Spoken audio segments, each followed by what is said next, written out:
Did you get a cow, Jude? I did. You did? Okay, good. Okay. This is probably a choking hazard. You're not. Oh, we all got these cows from some random person yesterday. That's so sweet. Thank you. Yeah. Don't go right down. Yeah. Bring it out in a year or so when it's. I'll put a little shopping train from the landmark place. Oh, yeah. All right, yeah, this is Natural Resources and Energy. I think it is April 2nd and it's 9 a.m. Well, 11 actually. But yeah, we are starting with 319, H319 this morning, the miscellaneous A&R bill. And we are joined by some folks from the Treasurer's Office this morning. Welcome. I don't know who would like to go first, but if this is your first time this morning, I can't recall. Recently, yes, it is. Okay, then let's do a round of introductions. Yeah. Okay, I'm Senator Ruth Hardy. Secretary Williams from Welcome District. Watson, hello. Seth Longers from Bennington South District. And here. Oh, we would have Senator Scott Beck from Caledonia, and you've met our committee assistant too. Yes. Okay, very good. Nice to meet you all. Gavin Boyles, the Deputy Treasurer from the Treasurer's Office. I know some of you from past committees and past roles in my own. Yeah, so here on behalf of the Treasurer's Office, and just by way of background as to why the Treasurer's Office is testifying on an A&R bill and an environmental topic, we were tasked in what I believe was Act 122, the climate super fund, with performing the damages assessment, essentially the cost assessment of damages resulting from greenhouse gas emissions and climate change in the state. The contemplation was that we would be hiring out the sort of scientific substance of that work. And so we were given some resources in the original bill with the caveat that we would learn more about it and come back if we needed more resources and or more time. So that's largely why we're here. The other reason that we are here today is just to support ANR's request, which is to enable them to implement the resilience implementation strategy that we've been working with them on a sort of agency administrative basis rather than through the whole rulemaking process, just because it's necessarily a dynamic strategy and document, and they'll speak more to that and more knowledge than I will. Did want to talk a little bit about sort of what has happened since since the super fund was passed. On our end, we issued a request for information, essentially seeking to learn who might be able to help us with the damage assessment work. Whether such work had been done in other states, whether there were complications or anything that we needed to be aware of. So we did that, and I'll say the RFI responses were very helpful. We learned that very similar work has been done in other states recently. We learned that work looks pretty credible, at least on its face. It looks thorough. It looks like it accounts for all the things that the original Superfund bill asked us to account for.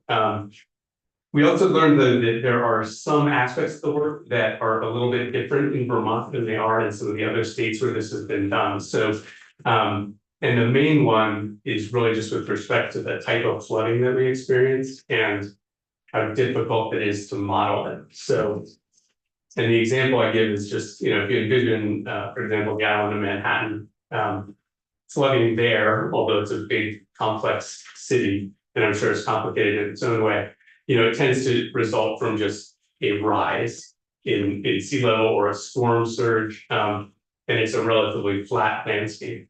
Whereas here in Vermont, as we all know from the last 2 Julys, and before that, it's it's a very granular sort of watershed dependent question of how much flooding will result and where, and how much damage will result and where, from storms that superficially look a bit similar. Maybe that, as we saw, in 23, Montpelier was hit really hard. In 24, Linden was hit extra hard, and but the differences between the storms were not necessarily obvious to sort of layperson. So there's a complexity to that kind of mountain river valley flooding that I won't say is novel, but is not reflected in the work that's been done in other states in quite the same way as we need to be in Vermont. So our sense is that,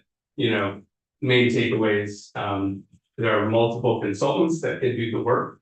It appears to us that the work can be done well and credibly. It appears that there are some aspects of the work in Vermont that are a little different than they are elsewhere. And therefore, we do think that it will take a bit longer and more money than we have right now. So, that's our other sort of set of asks is the original bill had us doing the entire damages assessment by January 26th. We would like to ask for a 12-month extension of that to January 27. And we're fine with that being a hard deadline for us. But the other ask is that we'd like to have what's called a limited service position, which is essentially a full-time, but time limited, probably a year or a year and a half, full-time position that had benefits as distinct from a pure temp position, and an additional $700,000 for the work. The gist of that is to ensure we do the work just as well as we possibly can. As you all may know, this Superfund is already in litigation. We've already been sued over it, so it's extra important to do the work as thoroughly and credibly as we can. And I think, the other point on the timing is that would align us a little better with New York State, which is also implementing a climate superfund, and that we think closer to their timeline, so we'd be a little less out in front. And I think that's what I've got. Have they taken any questions?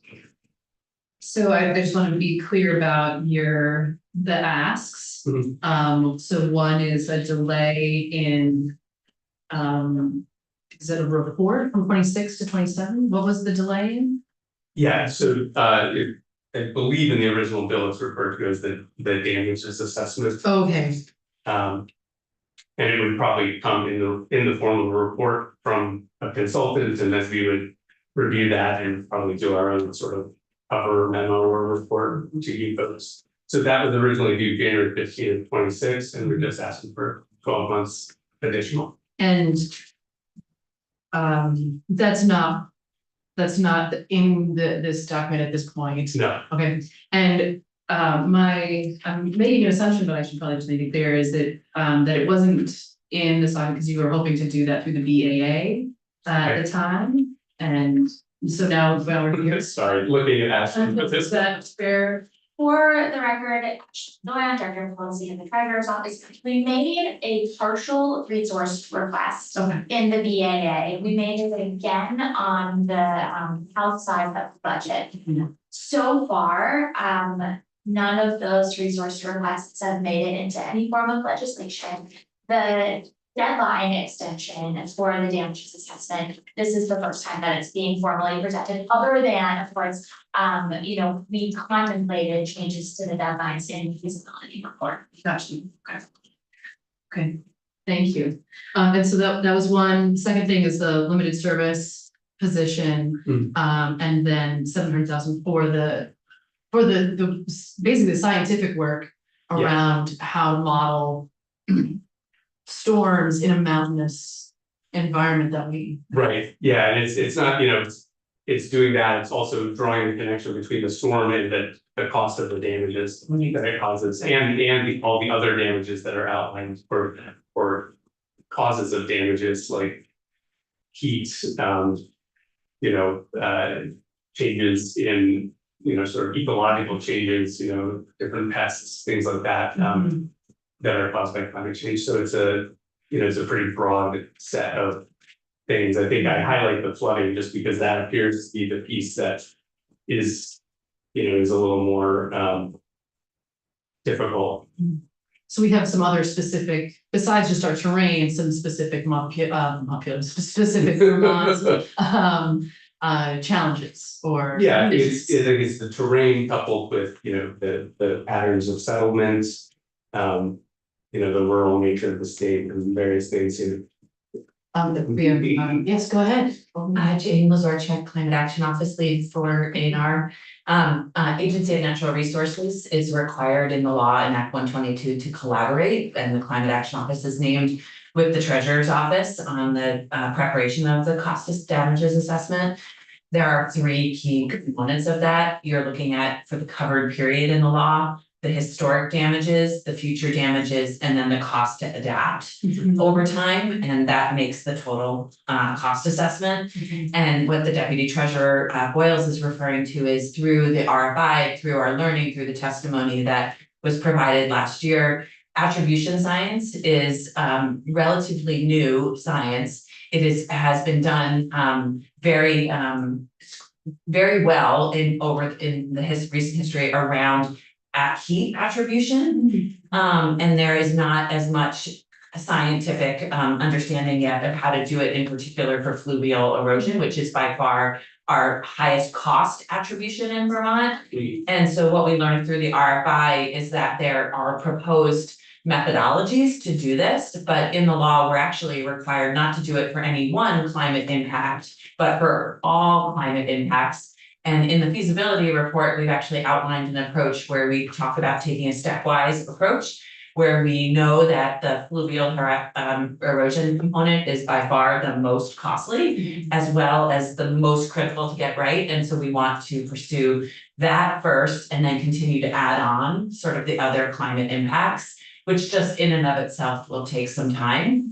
And one thing I also just wanted to add that through all legal review and scrutiny of Act 122, we 100% our council feel like the cost assessment is by far the most important to get right, and the most important that will be sort of scrutinized when we get to the cost demand letters. Billy Coster for our office will talk about our A&R's direct responsibility around the liability formula, which we've identified a more straightforward workflow work pattern. Not any easier necessarily, but the cost assessment by far needs a significant resources and capacity to get right. Thank you, that's helpful. Other questions? Yes, go ahead. How of the cost that you're not talking about, which sounds like an extra $1 million in the position. How much is in the governor's recommend, or what's the status of this, or how much are we? None of it is in the governor's recommend. We received $300,000 in the original bill. And that's it. Okay, and that. How much are you thinking for the limited service position?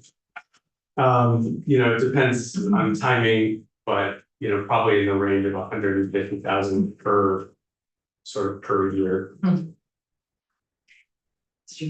Yeah, this might be more of a question for Jane, but she's all for that right now. You mentioned that A&R has a request as well. Is A&R requesting funding above and beyond the 700,000 that you're requesting? Yes, I need to speak to that. You are, okay, thank you. Up here though, right? Yeah, in front of you. Yes. So just to give me talk a little bit about the status, you had the 300,000 and the work theoretically, theoretically nearing completion out by the end of this year. How far along is that process? I get that you're making the case for more time. Right. How much of Yeah, no, underlying work has been done to date? very little, because as a government agency, I mean, we need to go through the RFP process, and it's difficult to start that process when we think we don't have the resources to fully pay for the work. So we we have an RFP more or less drafted, but it is difficult to issue it when we don't have the adequate funds to do the work. So if we try to say what you've been doing in large measure, is reviewing work of others to push in the position, reach the conclusion that the science works. So I heard you say that at the beginning. Yeah, I mean, that was the RFI process. Okay. Any other questions at this point? Okay, super, Thank you. thank you so much. Okay. All right, welcome. Good morning, thanks for having us back. For the record, I'm Billy Coster, Director of Planning and Policy for the Agency of Natural Resources. I'm joined here today by Jane Verchek, our Climate Office Manager. As Deputy Treasurer Boyles indicated, we're here again to talk about H319, our technical corrections bill. It came over from the House with one change to the Climate Superfund Act to strike the requirement of the resilience implementation strategy, which we discussed last time I've been here. And today we're talking about the other recommendations of the feasibility study. And just to reiterate, the first requirement of the Climate Superfund Act was for our agency, in consultation with the Treasurer's Office, to provide a report back to you all this January about what would be necessary for the feasible implementation of the Superfund. So the resource and staffing needs that we're articulating today are those what we've discovered to be necessary to move this work forward successfully. So we too strongly support the Treasurer's request. We really see the cost assessment, damage assessment as the cornerstone of this work. That really needs to be done well. It needs to be done right for everything to follow to be successful. We too have determined we have additional staffing and contract support needs to move our components of the work forward. That is supporting the Treasurer in their damage and cost assessment determinations, developing a liability methodology that attributes the costs to the individual companies that are liable for the damages, and then issuing those demand letters supporting any litigation that might flow from those demands. So what we determined was necessary in the feasibility study is a one-time appropriation of $500,000 to support contractual work, and then one additional attorney position at the agency to both support the development of this work going forward, and then support anticipated litigation and implementation. As is referenced in the feasibility report, and what we learned through our RFI is that there is this carbon matrix data set that provides a significant amount of information that we think we're going to use to develop the liability methodology, but that needs to really be analyzed carefully. We need both legal and consulting capacity to dig into that data set to make sure we can use it for this purpose that is relevant to the liability methodology requirements of the act. So that work is going to kick off imminently. So we need these resources in fiscal 26 to do it. I need to back up. Sure. The 500,000 for what exactly? Consultant. Oh, consultant. Yeah. And what is the consultant for? So there's a range of external expertise we think we're going to need to support the Treasurer's work in developing the cost assessment and developing the liability methodology. That's a one-time appropriation. And just to help me think about this, so the attorney for developing this work, I mean, is this work, the issuing the demand letters that you had mentioned? Yes, that's part of it. Okay, I'm trying to like sequence this in my mind, right? So the Treasurer's work needs to happen first, Yes. and then you issue the demand letters.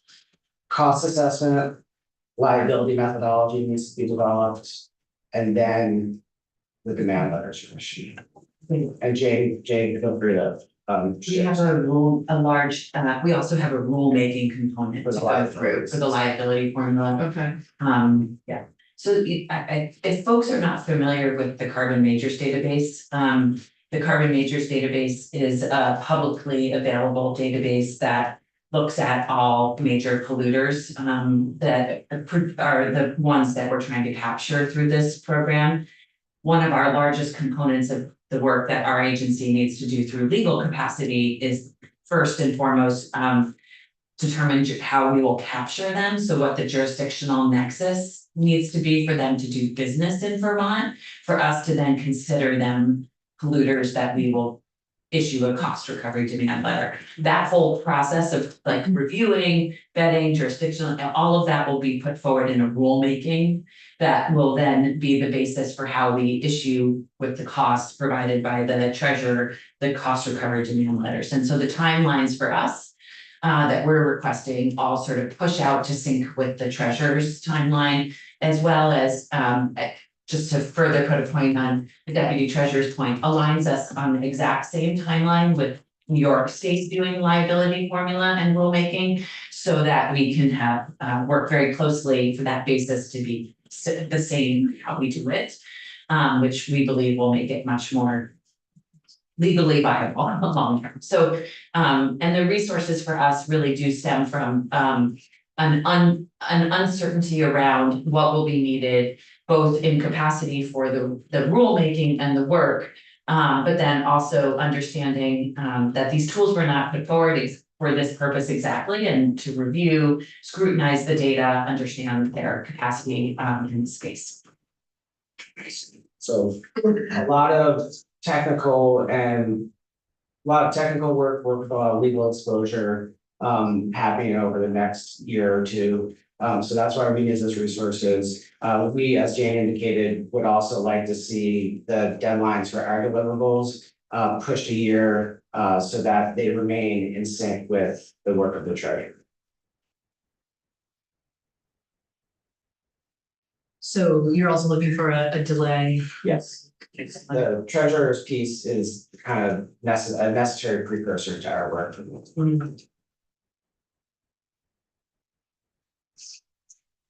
And yes, go ahead. The delay, just so everybody's aware, is for us two timelines.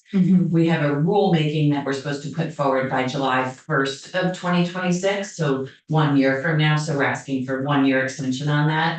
And then the cost recovery letters, the cost demand letters, I'm sorry, are supposed to be issued. I'm gonna look at Ben and Anthony. It's January 1st of 2027. That's when Yeah, we're asking for 1 year extension. Yeah, that's when the rule needs to be adopted. So the rulemaking process needs to commence on July 1 of 26. And the rule needs to be adopted on January 1 of 27. And then the demand letters would follow the adoption of that.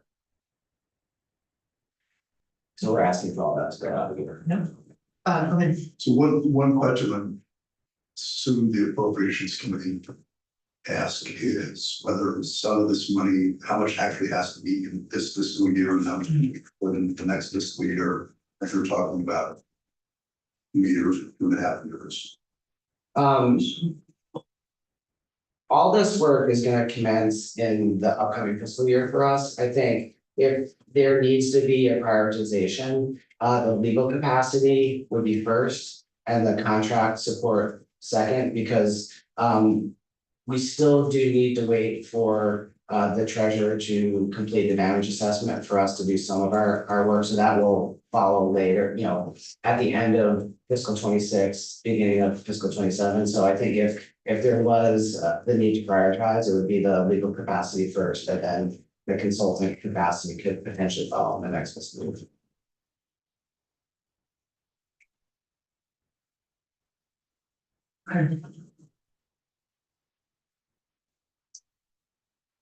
Any other questions about this? Yeah. Just is there any overlap? How much are you coordinating on the work that would come from the 700,000 treasurer's office and the 500,000 and A&R? Is that work? It sounds like it's related. But It is, But I think we would have to issue separate contracts to separate consultants to do this, the damage assessment. And the liability formula, so they talk to each other, but they're separate tasks a little bit.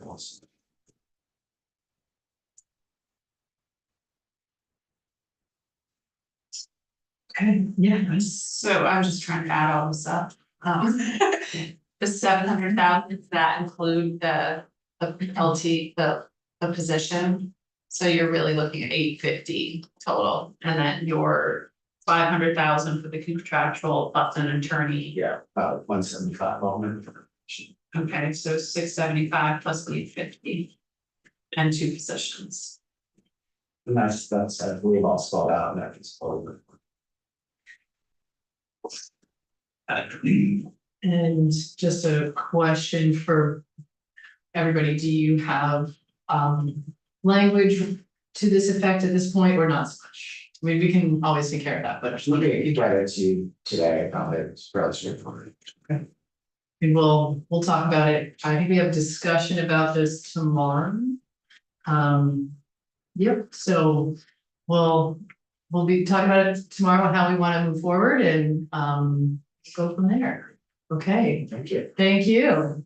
Super. And we're also joined by Mr. Arapino. Welcome. Thank you very much, Committee. For the record, Anthony Arapino on behalf of the Conservation Law Foundation. But I should also state for the record that Ben Walsh from Vermont Public Interest Research Group is here with me. We're trying to economize your committee time, but he and I work very closely on this in the preparation of my testimony. So if members have questions about where our organizations stand on all this, he's also available. And I would also like to start by saying how much we appreciate the work that the Treasurer's Office and A&R have done to date. It may not sound like much progress has been made, but I think we all need to appreciate the complexity of the tasks that they've been given to do in law, and the importance of it.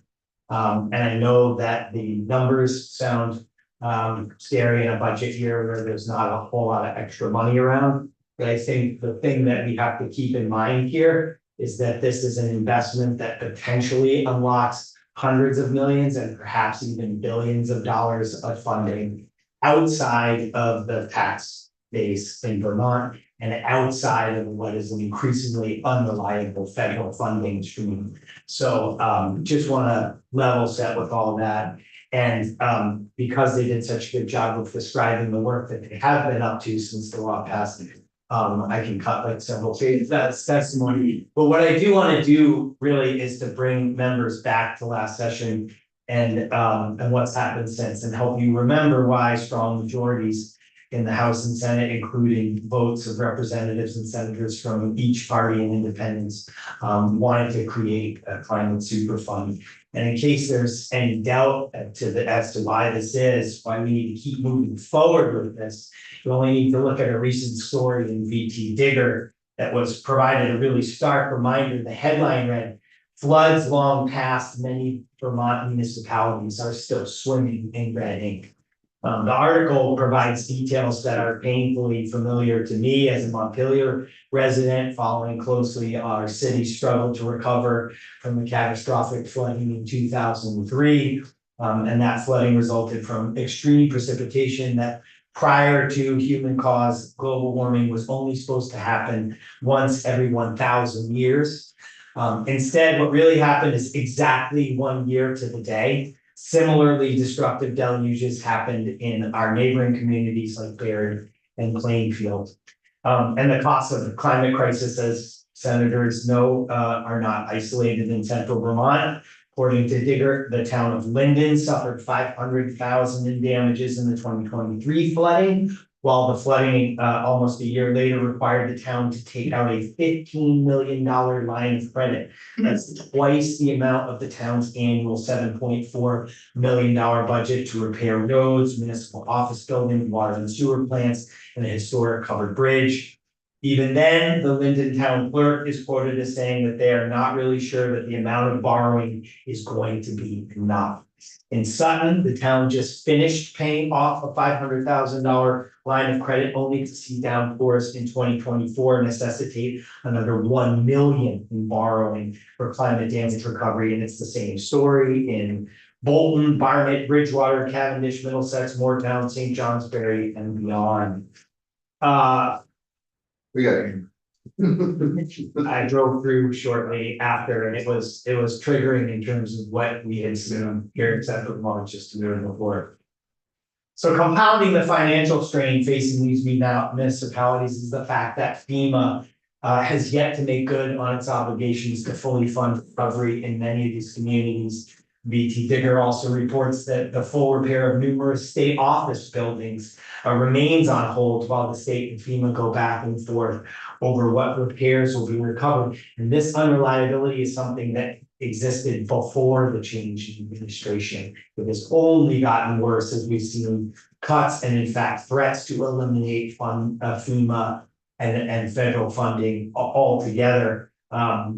There's another piece in the Vermont Public Radio, or Vermont Public, I guess it's called now, talking about the problem with FEMA funding, and the Barton town clerk was quoted as saying, "I never used to spend all night awake wondering where the money is coming from. Now I'm lucky if I can barely get through the night." That's not exactly the quote, but she said pretty much to that effect. We have municipal officials losing sleep over this. And it's true for small businesses, it's true for farmers, and that's just the damage caused by flooding. The fossil fuel driven overheating of the planet is bringing a whole host of other catastrophically costly changes to Vermont. That's increased risk of forest fires, you know, that we've seen that in Rutland County, for example, in droughts, you know, just in the same year that we've had floods, we have droughts, so farmers are getting it coming and going. Ice storms, which we dodged a bullet this past weekend with those that remember the ice storms in the late 90s and days without power and tremendous damage. And the worst nightmare of our electric utilities is that there's a regional ice storm, which is exactly what the scientists predict is coming for us with climate change. And there's no mutual aid between states. That usually when one state gets hit, the crews from another state come. Ice storm happens to this region, that's not going to happen. So Vermonters clearly cannot afford to bear the full cost of climate change alone, and we cannot count on the federal government to cover our losses either. We're requiring the world's largest and most profitable fossil fuel extractors and refiners to help pay their fair share toward Vermonters' costs to both repair and adapt to the damaging changes in the climate resulting from the products and activities that they make record making profits over is a fiscal imperative. And Vermont should stay the course with the investment in the climate super fund. Even if we weren't going to collect a penny from those large and profitable fossil fuel interests, the work that you have asked the treasurer in particular to do, this is not to underscore the importance of ANR's work, but independently of the climate super fund, the exercise you've asked the treasurer to go through has value and merit because we are getting hit by these costs. We don't know what's coming down the pipe. We don't have a full sense of what it's going to cost to adapt. A lot of that information is also being developed by the resilience implementation strategy that ANR and the treasurer are collaborating on. And I do want to emphasize that we support their request that not be a rulemaking, that there are times when rulemaking is important to give notice and comment and really set the obligations of party clearly, fix them in time. With this, we want to be flexible and nimble. This is about making sure that municipalities, businesses, and the state itself have the tools they need to understand how to be most resilient. And that information is improving all the time. And if we need them to be able to move more quickly than the rulemaking process allows. I do want to underscore, if people really want to get deeper into what this science looks like and the credentials of the people that are doing it, the RFI request for information responses that the treasurer and ANR received are incredibly impressive documents. Very credentialed people doing science that is And some is rapidly evolving, but is in a place where it's at peer review level. And I do want to refer also, there was comments about the fluvial erosion, the river valley flooding science and what we need to true that up. We happen to be in regular contact with Justin Mankin, who is a PhD at Dartmouth, and also recently appointed to be a lead author of a chapter in the National Climate Assessment. So that is the gold-plated, climate science. If you are appointed a lead author, you are credentialed.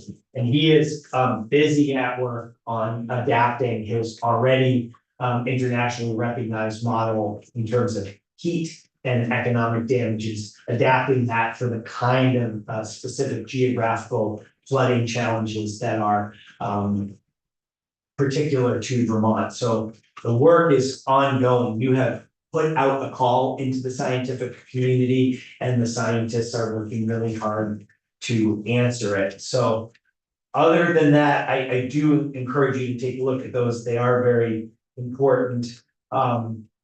I will echo what the agencies have said, that in terms of we support the extended timelines, because it is important to get this work right and to make sure that it's robust and scientifically defensible. So we support the extension of those timelines.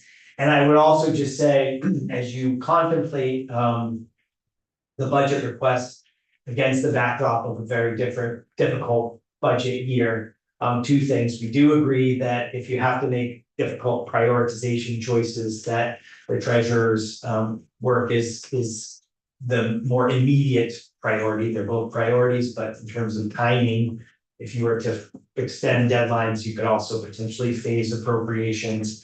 And then to just say that we hope that the legislature will follow through on this commitment to make sure that Vermonters are not the only ones left holding the bag when it comes to the tremendous damages and costly effects that are rippling through our communities as a result of climate change.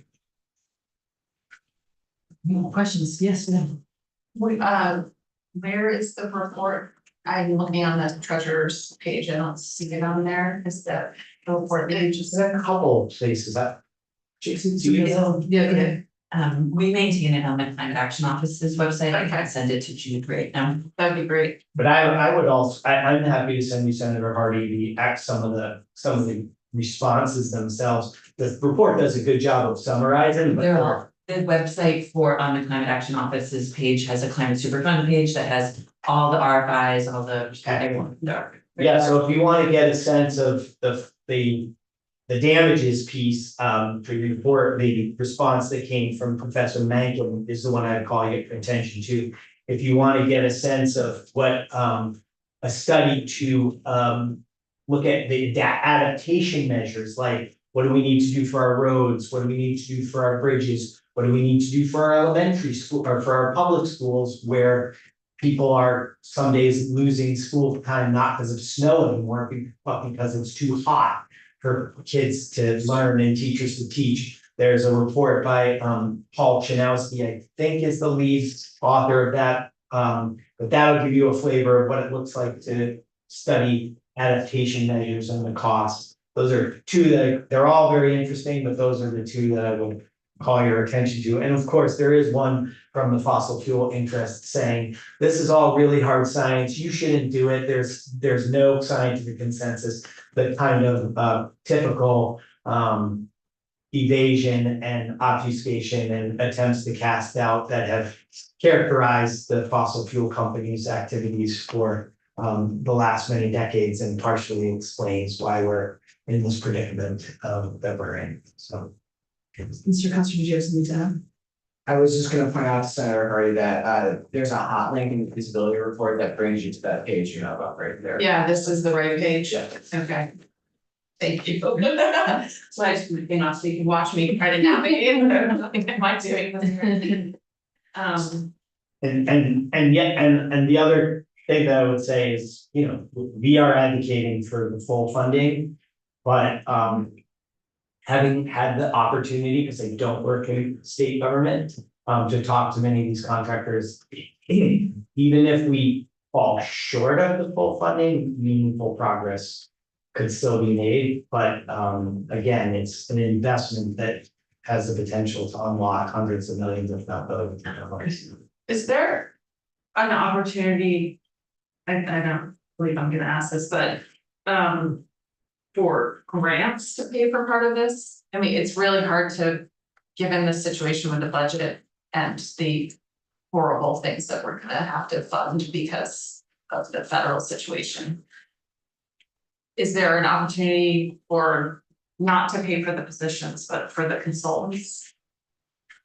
I would have to defer to the agency what they would feel comfortable with doing, knowing that there will be legal scrutiny to any of the work that's done. I will say that I have actually worked with A&R under a foundation grant before, so I know it's possible, but I defer to them as to whether it's desirable and Ask them the same thing. Fund is short. Should we do that right now? I mean, yes, since they're in the room? Sure. Yeah, any thoughts on that? Yes. In our perspective, I think the legal position that we're seeking would be difficult to rely on external sources. That's really kind of a core-based function. The contract capacity is certainly something that we could explore seeking external funds for. We've been successful in the past working through US Climate Alliance and others to bring resources from over. Yeah. Okay, thank you. They just for their US Climate Alliance would have been the one I would mention too, and they. But they do not fund more than $100,000 costs every 6 months. So towards any analysis, it would be likely we could secure up to $100,000 of support for them, but that would be the maximum. Any thoughts from the treasurer's office on this question? If not, that's, Yeah, I think probably to the extent I could comment on it right now, that the same answer with respect to the staff, I think that would be very difficult. correct. And I would defer to A&R about the availability of grant funding in this space. I would say the US Climate Alliance funds, we have the flexibility to direct those to other agencies. So that's something you can work with the treasurer's office on if extra funds are needed to direct that money. The only thing that I would add is that the deputy treasurer's already articulated that when we issue an RFP, we need to be able to have a budget in mind for what we can pay the consultants that respond. And so if there are open questions about how much money we may have to be able to direct with this work and or what sources it may sort of be coming from in a piecemeal fashion, it does present a challenge for that process. Thank you. It's a good question.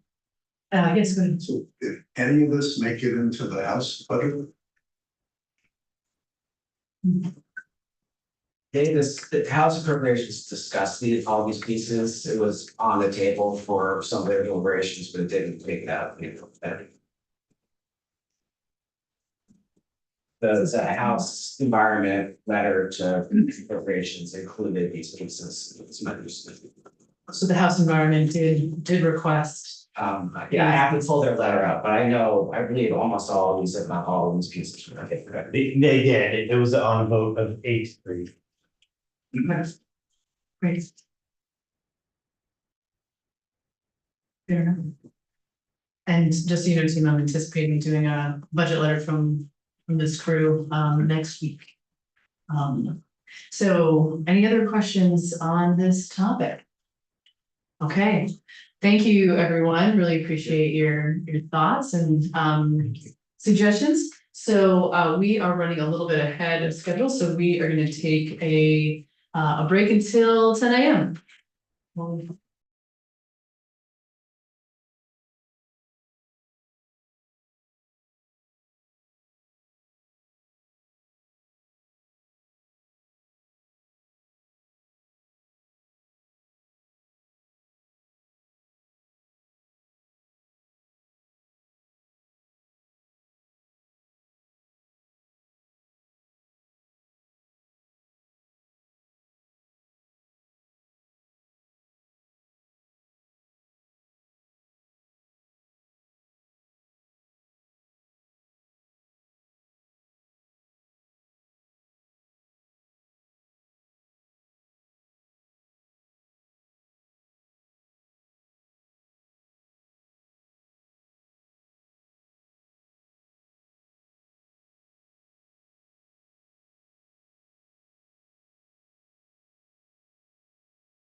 Hey, We're live.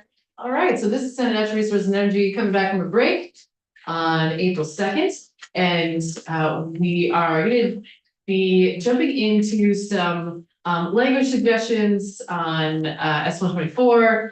But just to ground this in a timeline, my anticipation is that we're gonna have some discussion and potential vote tomorrow. If it takes us more time to walk through language and agree, like make decisions, then we could finish that on Friday, but like to get this out by the end of the week.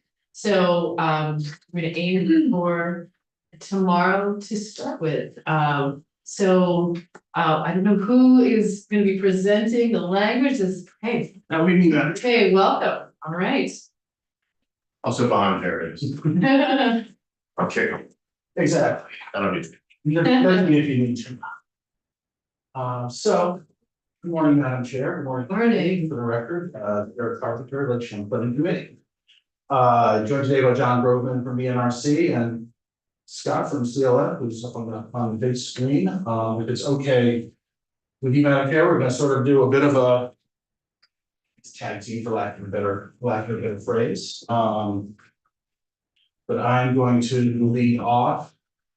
I have notes that I'm gonna refer to on my laptop, so if it's okay that and also so we can see Scott, that I don't share. Our proposal was sent to you this morning. So this is on our website. So what's it? Yeah, it's all the same, it's will be on the mind, but the 2025, the date for March 31st, and it says S 124 alternative. As a little bit of background. After testifying last week and after watching the committee discussion you had with Michael Brady afterwards, we had the sense that the committee wanted to really give A&R the authority to sort of move forward, and also, to move forward to start the process, which would include, of course, starting permitting process and inspections, and of course, there's money involved that is in the House budget. The two FTE is $850,000 for the database work. So language to get them started and also for the study group to get underway, so those two things can converge at a later process, and this would be the start of what would be seen further along, rather than just sort of deciding everything right now. With that in mind, we went back and we put together this proposal, which I'll get to in a moment, but we were not expecting an EPA letter, so I should probably address the elephant in the room, as it were. There was I'll have to say it was an 11 o'clock timestamp on the signature prior to the 11:15 testimony of the secretary, so timing is everything, I suppose. But so it is noted in the letter, there's the phrase is sort of a sense of let me see if I can pull it up, a sense of urgency, so to speak. In the process, there's two sort of key sentences. One is we need to act with urgency and is accordingly supportive of the seeking legislative action this session. I'm not going to speculate as to why, because we can all make guesses. That is as far as I can tell, a real change in tone from EPA on prior conversations that we've had. The stakeholders, the petitioners, I should call us, have been in meetings with EPA and ANR on this matter since September on a regular basis, and there was always a sense that EPA wanted to see forward motion.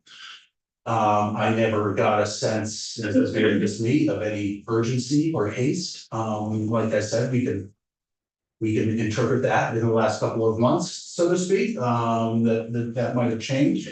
But another, important sentence is this is, at the same time, EPA understands that even when the statutory platform is in place, significant work remains to build an effective and functional CAFE for So EPA is also acknowledging that this is the first step of many steps that will go forward in this process of, reestablishing a CAFO program, establishing a CAFO program at ANR, and reestablishing, sort of this process. This committee is working towards setting that base, that platform to work from. We as petitioners will continue to, to engage with EPA and AR as this goes through, and ultimately it's EPA that has sort of the final sign off on this program, whenever that may be, so. Yeah, I don't know if Scott or John want to add anything before I sort of move off the letter and onto the proposal. I mean, I think that's a good summary. I would say more explicitly, EPA in our discussions, I'm John Rothman from BNRC for the record. Never said that, that we needed to have legislation this year. So they wanted to see some forward progress. But, as we said, was it 2 days ago? I don't remember. We're all for like making some progress. I think you'll see in our proposal, we're highlighting existing law that actually, it's been in place for some time that allows A&R to do a lot of the things that it said it needs to do, but we are agreeing to some additional authorities that Jared will go over. But and the other point that Jared made, which I would just highlight too, is that this is not a final decision. It's hard to explain, but EPA, not just in this matter, but in any matter, they are very careful about when they make a final decision, because that really triggers all the different rights of all the different parties. And so they all along, we had these preliminary decisions in this, and the EPA wanted us to acknowledge that these are not final decisions, and we're still not at a final decision point, as Jared indicated. And I think that EPA in their letter, they do nod to the conversation that we had in the committee about, really the nub of the issue is identifying when there's a discharge that requires federal permitting. And, we saw even whatever version of this goes forward, with that issue is not close to being really resolved. So, do we have that letter? It's on the website. This is the letter you're talking That's the about. one. Yes, the one that you got, Yeah. Harry Moore gave us yesterday. So, that all being said, I did sit in yesterday on A&R's proposed changes. I sort of followed them back and forth as best I could, with Bill in one hand and a PowerPoint in the other. I haven't had a chance to review the red lines. My understanding is it's basically not completely, what the secretary said is it's mostly EPA suggestions. With some other technical changes. It does seem to change some of the definitions to more of the federal basis of the definition, which is pretty much the floor on a definition if state could adopt at some point in the future. More stringent definitions for the permitting process going forward. So I was just gonna go into our proposal and then field questions. So looking at the 124 draft proposal, like I said, in light of the committee's discussion last week, we went back, and this doesn't incorporate any of the House bill, and it actually sort of strips things down to the absolute basic elements of what A&R would need in terms of authority to move forward, basing it on existing law, and also addresses the stakeholder process, which we think is a very important part of this, getting folks together to talk this through about how the process works. We do have some suggested changes for that, so we're broadening it out a little bit, so it's not just focused on the permitting, but some other issues as well. So just I'll just read a little bit from the opening paragraph. This proposal supplements A&R's existing authority, ensuring that A&R can begin to improve monitoring, enforcement, and permitting on CAFOs immediately. The proposal disturbs existing law as little as possible. This avoids making substantial policy commitments as the EPA delegation process and legislative process weigh the long-term reforms necessary to align agricultural water quality regulation in Vermont with the Clean Water Act. So there's a few elements to it that I'll just go through, starting with recommendation number 1.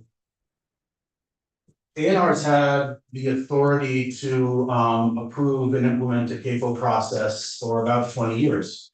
They just never have. It's 10 VSA 1263G under recommendation number 1. If there's midway through the paragraph, part of this language was struck out. This is on before July 1st, 2007. The Secretary of Natural Resources shall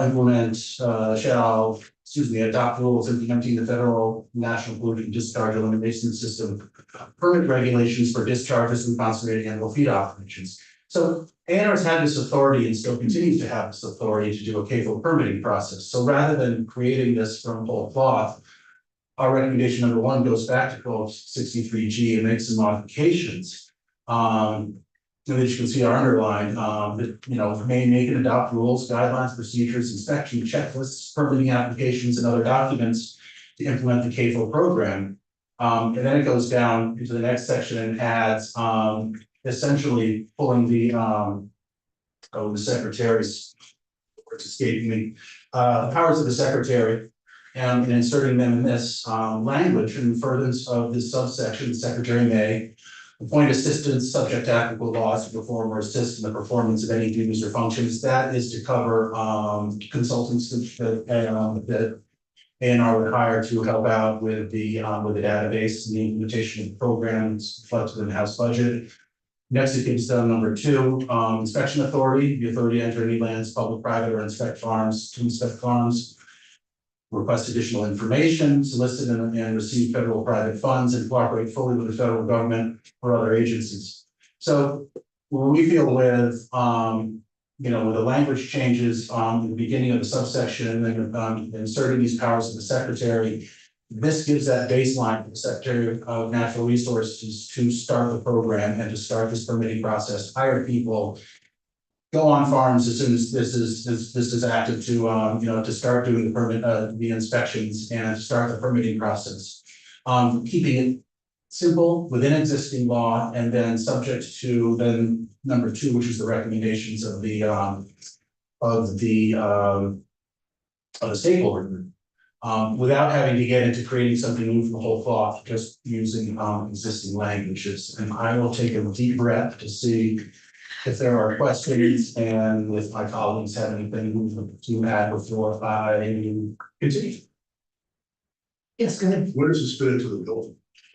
It's your recommendation number one, is that? It would sub out, Page 36.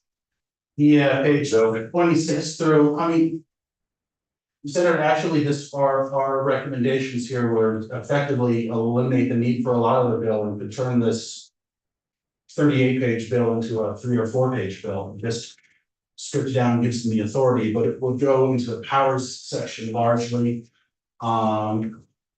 Starts on page 26 and goes into the permit section on page 28. I think to replace that. I'm gonna look to Scott and see if he agrees with me or not. I do agree with you. For the record, Scott Sanderson, CLF. Any thoughts? Mr. Hubbard, I know if you wanted to ask Scott a question. Oh, no, just Okay. He said he- Okay. just wanted to Okay. confirm that I was not off base, not anywhere I was saying in terms of replacement sections. The next section is recommendation number 2 expands on the stakeholder group. It's not underlined, but this is all new language in this section here, that does not have section. It's not created out, it's not a complete change, just builds off of what is suggested in 124, starting on page 29, which is where the stakeholder group language is located in the current bill.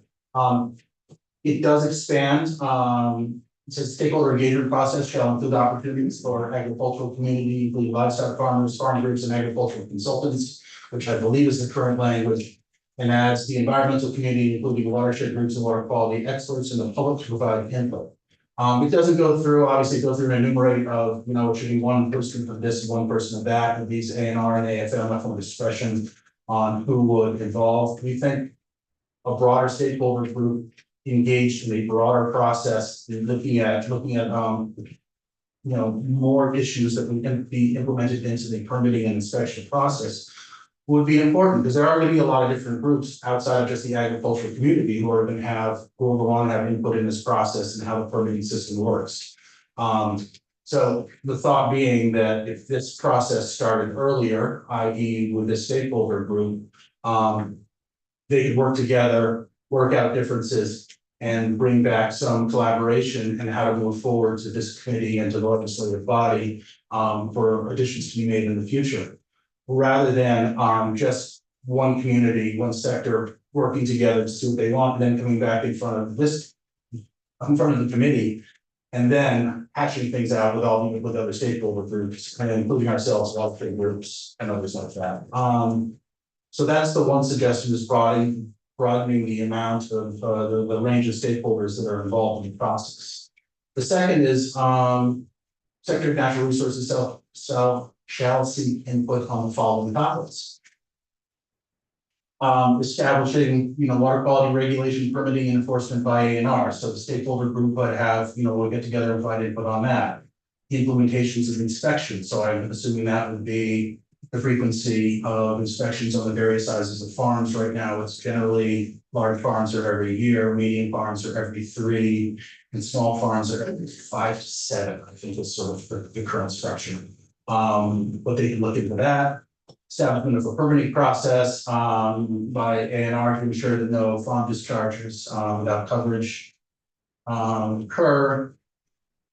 Coordination of water quality regulatory programs administered by ANR and AAFM is item number 4. So how that whole process would work out.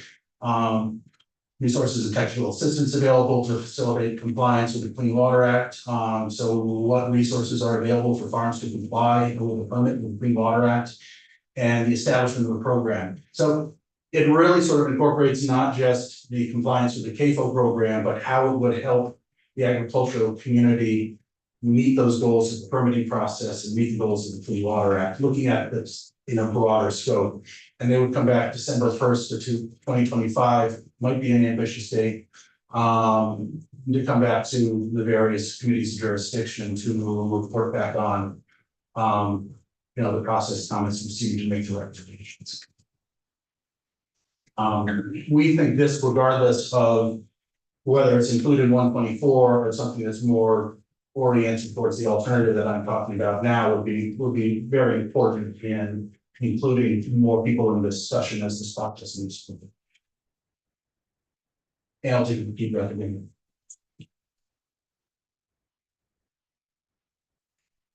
One of the, I'm wondering where, recommendation number 3 lines up with the existing bill. I'm not sure. Oh, maybe it's page 5. Essentially, what they're proposing is a strike all that would eliminate the entire bill and put it as. But it's just so I can track it. Yeah.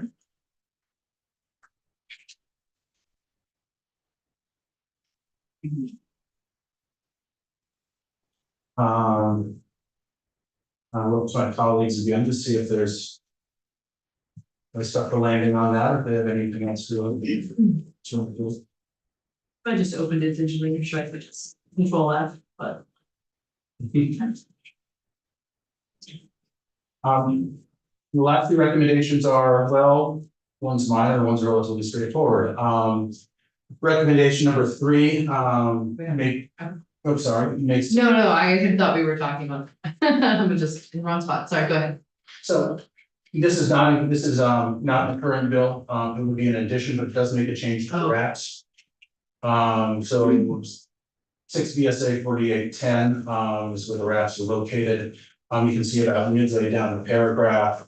Persons engaged in farming or in compliance with these practices shall be presumed to not have a discharge of agricultural pollutants to waters of the state. So the RAPS have a presumption of compliance that if you implement the RAPS, that you are not discharging. We would suggest eliminating this because under the current practices, ANR would be the sole agency who could decide whether or not a discharge is occurring, so a presumption of compliance would not apply. Am I stating that correctly? I think that's right. Okay. And the last one, recommendation number 4, is what Senator Hardy was getting at, the remainder of the bill would be stricken, especially on everything in Title VI, that's included about the MOU. Because determination of the MOU is now under the stakeholder group under coordination of agriculture, water quality regulation program. So the stakeholder group would come back and make recommendations on how the two agencies would work together in terms of implementation, and therefore Title VI wouldn't be needed until after the stakeholder group met and made its recommendations to this body. This body decided on whether or not to incorporate them or not. So as you can see, it is a big change. I will admit that, but this, for coming in, or thinking about this, and we drafted it over the weekend, was put something together that gave A&R the authority to move forward, with the process, but to lean heavily on the stakeholder group to help make recommendations on implementation of the broader purpose. Rather than establishing the program as it currently is in S124, it would just allow for more input, and then people coming back to the stakeholders coming back to this body next session and making recommendations. And as the process goes forward, the recommendations will be incorporated by the legislative body into the permitting purposes. There's a lot there, but it's the thought is relatively straightforward. Questions? Yes, go ahead. So you and I talked about this a little bit, Jared, but it seems to me that in your proposal, it's leaving up a lot of it, the definitions and sort of framework to federal law, which is really concerning to me at this time.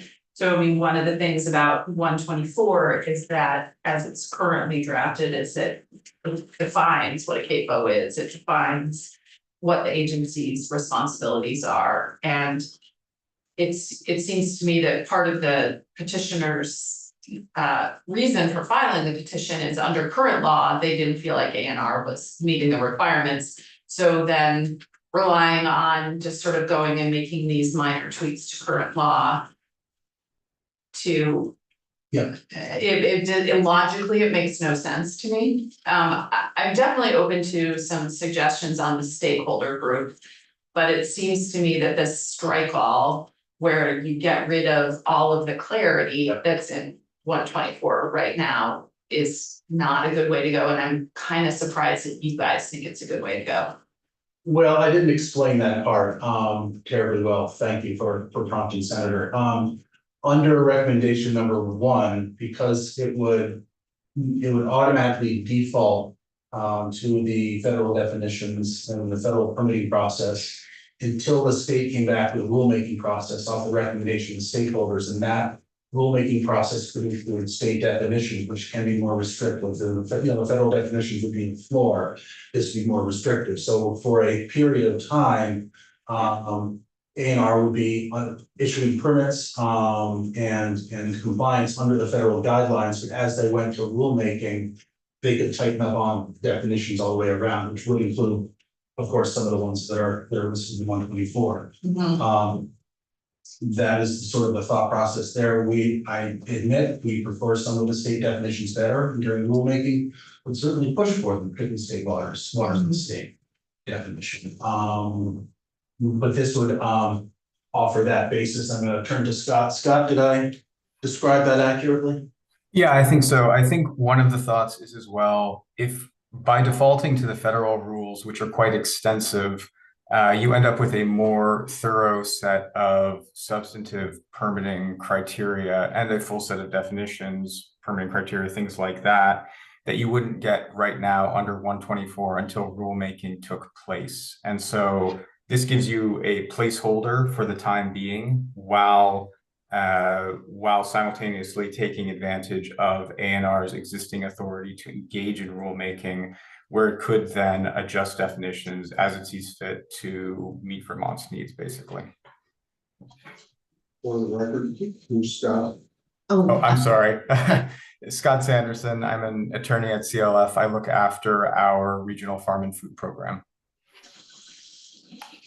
Thank you. I don't know if you have more. Well, I just think that, the A&R still has the authority to, they have the authority to do anything under either scenario. And, if the definitions that are in 124 are insufficient, or if through the stakeholder process, they come back and say, no, we wanna redefine things. That is always an option that they come back to us. It just, I think right now in particular, relying on the federal as a backstop is really dicey. And especially given that they, were engaged, and I know that you put your things together before this letter came in, but that they were engaged yesterday with with their own recommendations and suggestions for 124. This sort of takes it in a completely different direction. I mean, again, I think some of your recommendations about the stakeholder group are fine, and I can see broadening it as long as we're able to provide a sense of I don't know, separation isn't the right word, but allowing farmers to talk on their own and clean water advocates to talk on their own and then come back together so that there's a sense of, Sure, understood, and that would be, being built and, you could include, nothing's coming to mind, but I suppose you could include something directing A&R to set up a I don't know, set up a Yeah, I process mean, like that, they or would just be sort able of to let do it them do it. anyway. Let them do it, yeah, just figure it out, themselves as the process moves forward. I mean, I'm sure between the two agencies, we just find this way between the two agencies, they'll, they can figure out something that is workable. Yeah. And I guess I would wanna get more information on your recommendation 3 and really if that's about the wraps and hear from both agencies and also probably from Michael O'Grady about that one. Sure. But Understood. I think at this stage in the game, like completely changing the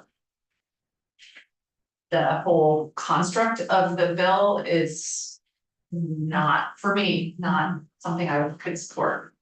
Understand, Senator. No, it was, the idea, like I said, was based on your discussion to start this off, as sort of your discussion last week to start off A&R with an absolute, just clean slate to start from based on current legislation, and then, pouring the stakeholder suggestions, move the process forward, but understood, since the chair wants to try to move a bill. Fair So, enough. Well, and so just to that point, I do have a couple of questions because, with this letter from the EPA, that is a kind of endorsement of S100, I feel like that is gotta be the foundation anyway of what we're moving forward. But I am interested because S124 is slightly more than S100. And I mean, just to be clear, I mean, I'm gonna ask particularly about the parts that, because my understanding is that S100 effectively starts at section 7. page 20 is your cover.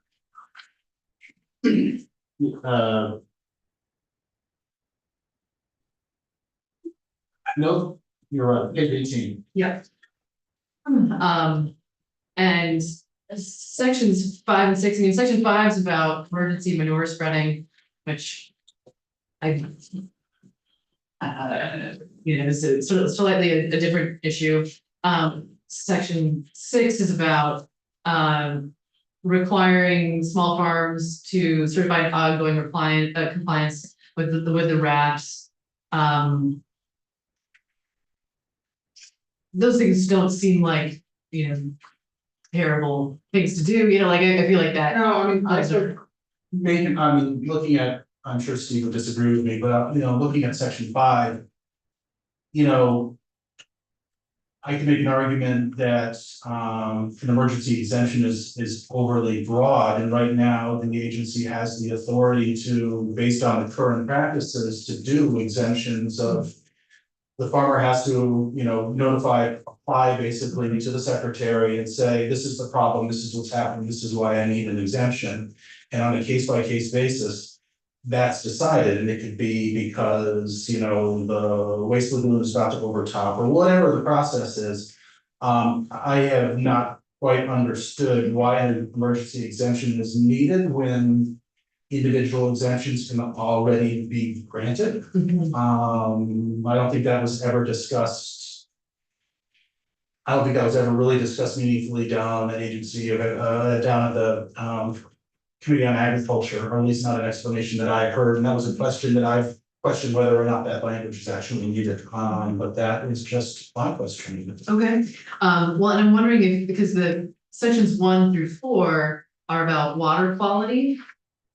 And I'm wondering if you can, if you have, objections to those parts, if you can, tell us more about why you may have concerns. Well, a lot about of it is, I mean, it's the Title VI language that was proposed by the Agency of Agriculture, it was in the miscellaneous agriculture bill.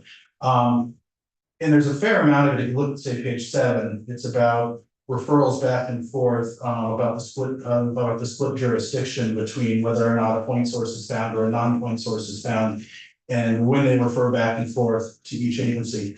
Putting aside the issue that this referral of back and forth is a lot of reason that we're having this discussion today and changing the system, because that didn't work for the past 4 years.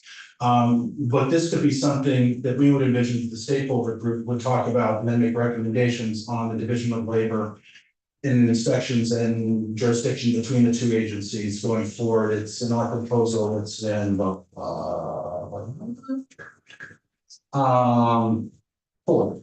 coordination of agriculture, water quality regulatory programs administered by the Agency of Natural Resources and programs administered by the Secretary of Agriculture. So the thought being is this section wouldn't be needed if the stakeholder group is going to come back with recommendations on how that would fit.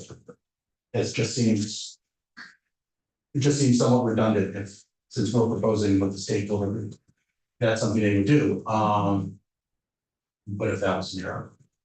Yes, go ahead. But isn't that section is just conforming in the Agency of Ag statutes to conform it with what's in the A&R statutes related to that document, and I understand yes. that an MOU and a document seem a little like they're the same thing. It just seems Yeah, I get that, it seems a little weird, but also that's what what the EPA seems to have asked for. And kind of said was okay, because this language that's in, on page 2 and 3 is basically the same language that appears later in the bill.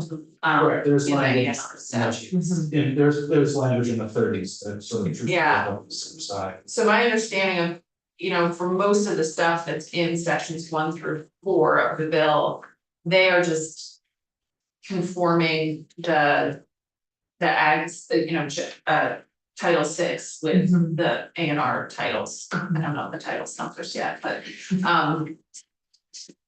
and that's a good thing, not to make be the same.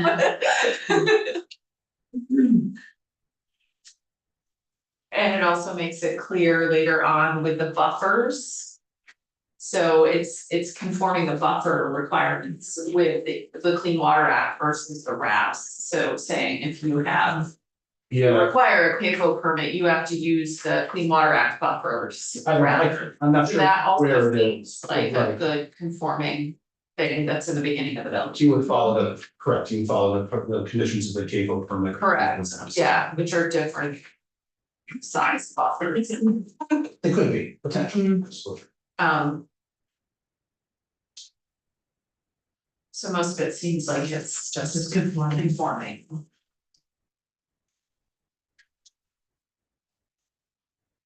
We can definitely ask Mike O'Grady. Yeah, if there's anything that's more substantive than conforming language.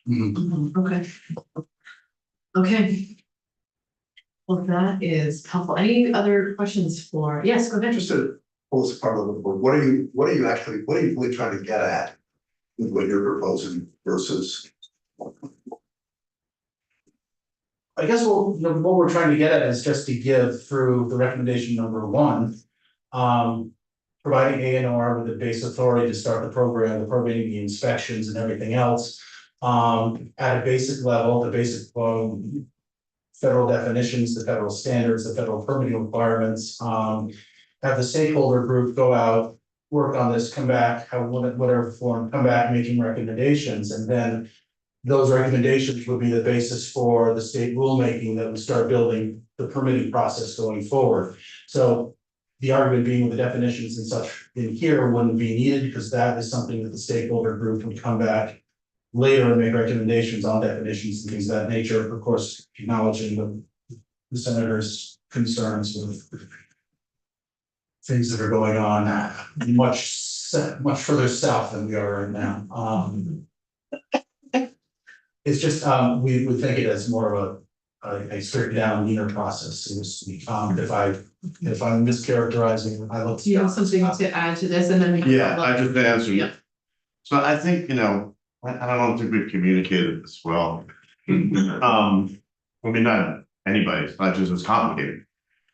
It's a fundamental, I think we've been surprised because the main issue with EPA that still hasn't been resolved in the petition is, do we transfer broadly the authority over water quality on farms and not have a dual, this dual system where we have two agencies involved with different aspects of water quality, which, in the many meetings that we've had with EPA, that's been a lot of the discussion. And EPA has been concerned about it, and there are other states that do have some dual authority, but our argument has been, and not just now, but really, I think Mike O'Grady said it, like in 2004, when we created this program, that we're creating like this dual authority and these definitions of jurisdiction that are blurry, and it's going to lead to problems potentially, and it's kind of manifested in never having a clean water act permit for a discharge. And that's really, even in EPA's letter, right, they highlight that again. So I think we're nervous about, I think our goals aren't different, like we want a system that works. We're nervous about solidifying in law right now, like the dual authority, and that's a lot of what I think, so that's our concern. So I think it's helpful for us to be on the record about that and just be honest about it as we move forward. I don't think that in and of itself, it's bad to create clarity around definitions, and ANR should have been adopting rules back in 2007 for all of this, and we'd be having a different conversation today if that would have happened, right? But that's our concern, like that's our worry about this, right? So I don't think it's necessarily bad, but we want to continue the conversation with EPA about this dual authority. If we're going to have it, how do we make it work? Because it has not worked. And we're worried that this will kind of solidify it in a way that we won't be able to change it. So does that make sense? I mean, that's kind of how I see the. We're gonna go Senator Hardy and then. John, thank you. Yeah. That was a better clarification than I've heard from, no offense, Sharon. That's what I want. Oh, it takes a team. And, the stakeholder group, I don't think should be making definitions. Like, I think that is not the role of the stakeholder group. What I think we could add language to the stakeholder group that basically says what you just said. That'd be great. Yeah. There are concerns about this dual authority. Can we talk about that and get recommendations? Because I think that there are some farmers and farm groups that have that same concern, but they look at it from a different perspective because they're the ones that are being regulated. And that's why there's language about clarity. They want clarity too. Right. And I think that having that conversation more openly, better defined as you did it, would be helpful. I think if we task a task force of people to come up with definitions. Well, I totally agree with you. I mean, oh my God, that would. No, I totally No, agree. but I agree. I agree that you said, we could come up with some language to capture what Senator Hardy said. I think that would give us a lot more comfort. And yeah, I totally agree that the working group, it's not about them making definitions, it's about being comfortable with like how a process is going to go forward and how it's going to work. Yeah, they want to know how it's gonna work, who's gonna show up at their farm and look at their operation. And who's gonna have authority to enforce it, and they want clarity, they don't wanna be charged a ton of money for 2 different permits, they wanna know what kind of waters we're talking about, all of the things. And they don't wanna dig into these definitions. I think that having the definitions as a starting point in law, in Vermont law, is gonna be important, and if we don't have it in there, I think 6 months from now, people are gonna be like, oh shit.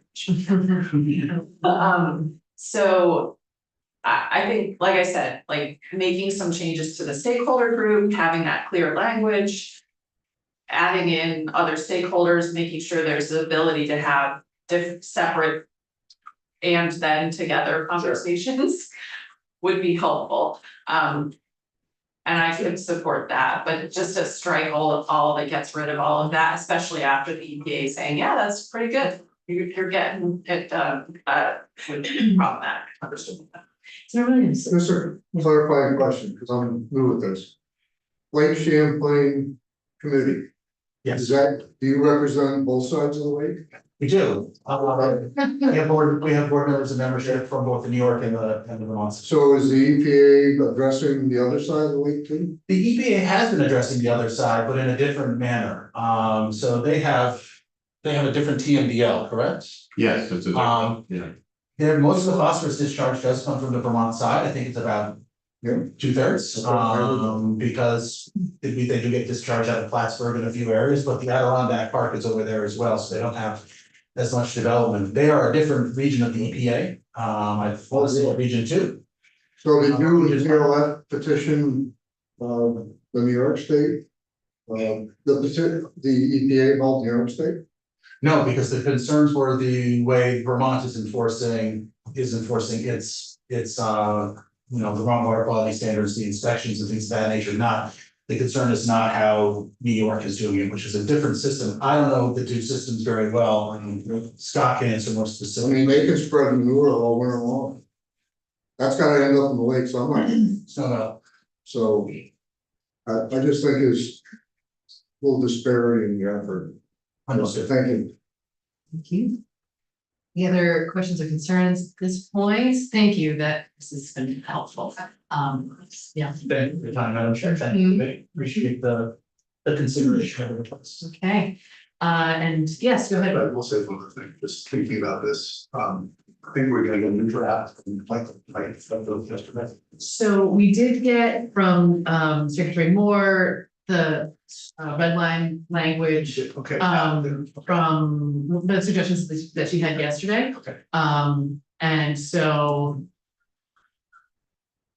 I was just going to have a look at that, having specific language changes fit into the bill. This was something I was supposed to look at. Okay, what areas would you like us to explore further? The stakeholder We can group. start talking about the stakeholder. And if you can, suggestions for how to modify the language that's in the bill already. It's in the bill already. Yeah, That would be helpful, so that we can see specifically how what you're saying, rather than cutting it all and having your new language. Understood. reference to the pages in 124. Yeah, that's always easier. Is Secretary Moore's red line thing on our website already? No, I sent it to You you, did send it. but and to Michael, but I didn't put it up on the website just because no one spoke to it. Each detail in the. I think at this point it's okay to put it, just for reference, since we're talking about it. So. Just to check in here, committee, about, I mean, I realize we don't have Senator back here, but, you know, it would be good to get some direction ahead of tomorrow, anticipating that we're gonna be marking things up, so the direction that we wanna go. I mean, my sense is that we wanna stick with 124, and there's, it sounds like there's space to, let's have some more conversation about the stakeholder group. I also understand, actually, maybe I should back up a step. I also understand that you all are speaking to Secretary Moore again today, or some group is that happening? No, okay. Not as far as I know. Oh, okay. We can reach out. They haven't, yeah. Yeah, I think maybe Lauren was, I don't remember, but if they have more you know, suggestions, I'll be interested in that. But just flagging stakeholder group And we did not really take that much testimony about when we were spreading, but that feels like not our jurisdiction. So I'm more inclined to leave that. We can ask Michael O'Grady about just confirming that sections 1 through 4 are conforming. Any other thoughts? Have the red line version covered with the agency suggestions in it. Yes, oh yes, we should, particularly since those suggestions came largely from the EPA, I think that's important. Yes. It seems to me, I mean, based on my understanding of the suggestions, I'll look at the red line version, because I haven't done that yet. Seems like most of them I think are probably good clarifying. The one area where I know that several of us want to have a further discussion is the definition of water. Yep. And which seems so weird, H2O. Yeah. Water, that's not That was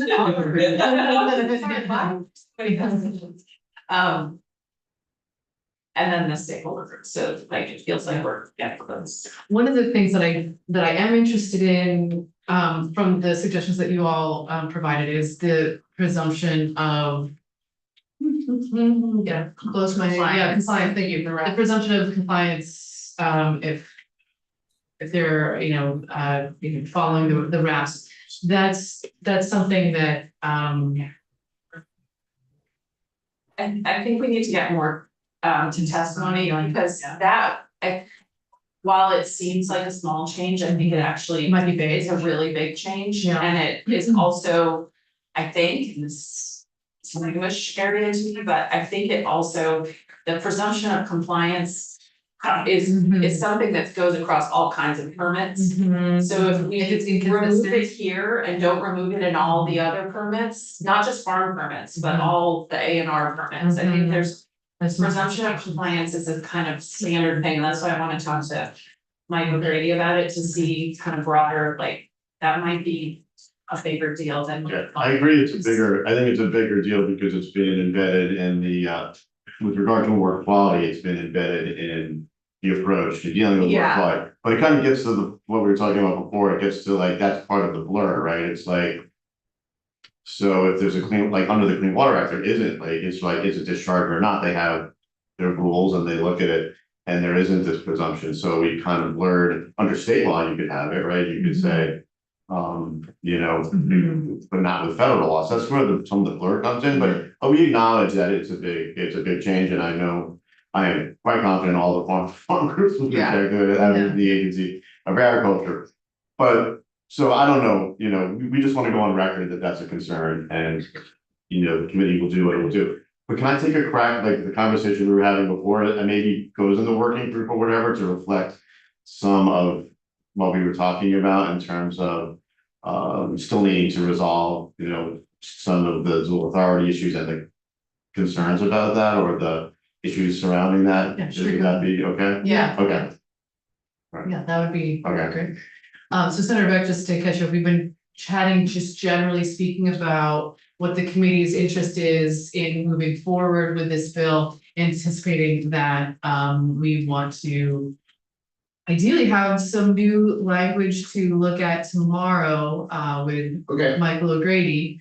And actually, let me just make sure that I am capturing this, because I wasn't writing it down as we were talking about it. But we're interested in the red line version from Secretary Moore, with an asterisk there about the definition of waters. Because that may not always be the definition that we want. Interested in taking more or having some more conversation about the stakeholder group and the charge, the makeup, expectations for that group. So flagging that. What else? Specific language prepare for us, but. Yeah, I guess it's really just those two, I guess arguably three things. Yeah.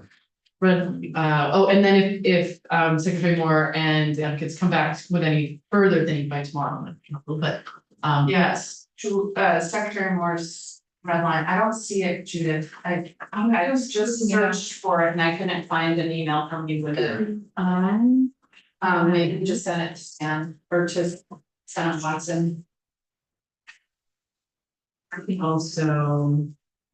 It's on the website now. Okay. I mean, it's gonna take a minute. So these ideas and conversations, and think it gets us to a place where everyone's happy.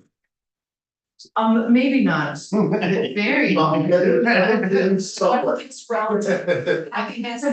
Nobody's told that, but that's. Just since this is a very confrontational, Ms. Schmaltz, yes. I'm a Schuldice from Monterey Fruit Alliance. I'm having trouble getting farmers to come in because it's a very busy season and maple season is actually doing very well right now. Good. So that's honestly a good thing, but due to this petition that was filed, farmers are really seeking clarity promptly. And so finding something that maybe strikes a balance, but satisfies the EPA along with the two agencies of the agency of A&R and agency of Ag is very important to us. Because the farmers are the ones getting regulated and they need clarity. The appropriations in the budget for the A&R for the positions, we feel very strongly that A&R and agency of Ag are going to be very fair to farmers and how they do inspections. So I think that's kind of where we're at in terms of our stance, as well as we really appreciate the stakeholder group.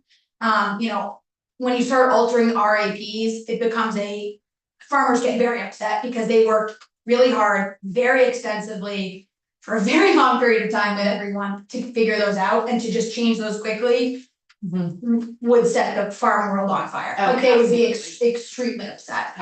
So I just want to put that on the record and thank you for your work on this, but that's where we are. That is very helpful, thank you. Okay, so. I think we have some clarity. So we're gonna get a new draft New soon. draft, Okay. yeah, hopefully. I'm gonna send this email to our legislative council, hopefully we can have it drafted by tomorrow, and then. As former chair, Senator Bright would have said, we'll paint ourselves out of the room and so it's possible we could be voting it tomorrow, which would be great. Okay. Anything further on this? Okay, so we do have our next witness at 11, so we are gonna take a little break until then. Thank you. Thank you, Madam Chair. Yeah. Thank you, committee. Appreciate it.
Yeah, I think a little orientation to where you want to start, or what do we want to talk about? Sure, so, you had wanted to speak for A1, yeah? Well, I thought, We're taking it up. taking up both, so. Yeah, it's in both. We're a little bit deeper in on 319. Okay. Yes, the question. Start there. I lost that contact you gave me. Well, then, Oh, okay, I can read. Staff. Yeah. Okay, yeah, sure. Are we live yet? Yes. Oh, we are live, amazing. Okay, this is Senate Natural Resources and Energy coming back from a break. We are joined by Chair Sheldon from the House. Welcome. Thanks for having me. Yeah, so we could speak to 319, we could speak to 481, the journey that you've been on with either or both of those bills. It would be helpful to know how those conversations went. Sure, Yeah. I guess let's start with 319. Yes. Which is an act relating to miscellaneous environmental subjects, and it came to us from the agency, and we've already started taking testimony on it. It's very focused on PROs, producer responsibility organizations, and for what it's worth, we're looking at the bottle bill upstairs right now, as I left committee. So it's a PRO session, whether we knew we were ready for it or not. They seemed like reasonable requests to us, generally from the agency, extending deadlines. I think those were the main things around household hazardous waste. Yeah, so I don't know that I need to get too far in the weeds unless you all have sections, we can go like topic by topic, high level household hazardous waste, if you had any concerns with the changes proposed there, that I could talk about what we did with them. Hi. I don't have any concerns about the household hazardous waste. Okay. Part that, I guess. There was one. Question, I may have a question here in a minute about it, but. The household hazardous waste, big change, I guess, is the request that we took out from the paint PRO to kind of claim some of that material, which I think you have started taking testimony on. And I'll just say, we're neutral on that request, we just didn't have time to take it up, and I wanted to make sure the bill got to you all, trusting that you would take it up and just consider the merits of both sides and the issues that have been brought to your attention. We took brief testimony on them and decided they would need more time than we had. So like, we don't have an opinion on that one, either way, whatever whatever makes sense there. Yeah, and then the healthy homes was just data, privacy, actually.